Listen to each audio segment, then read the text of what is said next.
British వాళ్ళు మనల్ని లాఠీస్తో కొడుతుంటే let's dive into the story of master Da, that is Suryasen. Suryasen గారు 1894లో చిట్టగాంగ్ అంటే ఇప్పుడు బంగ్లాదేశ్లో ఉంది ఈ ప్లేస్, అక్కడ జన్మించారనమాట. చూడడానికి చాలా శాంతంగా చాలా షైగా ఉండేవారు. ఆయనను చూస్తే ఈయనేం చేస్తారులే అనిపించేలా ఉండేవారు అనమాట. ఆయన ప్రొఫెషన్ వచ్చేసి టీచింగ్. డిగ్రీ కంప్లీట్ చేసి ఉమాతారా హై స్కూల్లో ఒక మ్యాథ్స్ టీచర్ లాగా జాయిన్ అయ్యింది అనమాట. పిల్లలకి మ్యాథ్స్ హిస్టరీ గురించి చెప్పేవారు. స్టూడెంట్స్కి ఆయన అంటే చాలా ఇష్టం అండ్ చాలా ప్రాణం కూడా. ఆయన స్టూడెంట్స్ ఆయనని ప్రేమగా మాస్టర్ డా అంటే టీచర్ బ్రదర్ అని పిలిచేవారు. క్లాస్లో ఆయన ఎంత కామ్గా ఉండేవారో ఆయన మనసులో మాత్రం బ్రిటిష్ వాళ్ళ మీద అంత ఆగ్రహం ఉండేది. బ్రిటిష్ వాళ్ళు మన దేశం సంపదను దోచుకుపోవడమే కాకుండా మన ఆత్మ గౌరవాన్ని కూడా దెబ్బతీస్తున్నారు అని మాస్టర్ డా గుర్తించారు. ఫస్ట్లో ఆయన గాంధీ గారి నాన్ కోఆపరేషన్ మూమెంట్లో పార్టిసిపేట్ చేసిండు.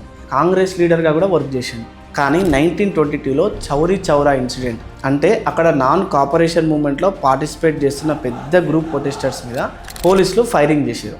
దానివల్ల గాంధీ గారు ఆ మూమెంట్ని ఆపేశారు అనమాట. సూర్యసేన్కి అది నచ్చలేదు.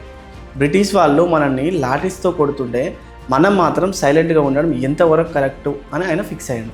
ఆయన నమ్మకం ఏంటి అంటే శాంతియుత నిరసనలు మంచివే, కానీ ఒక్కసారి కాకపోతే ఒక్కసారైనా క్రూరమైన శక్తిని ఎదుర్కోవాలంటే బలం ఉపయోగపడాల్సిందే.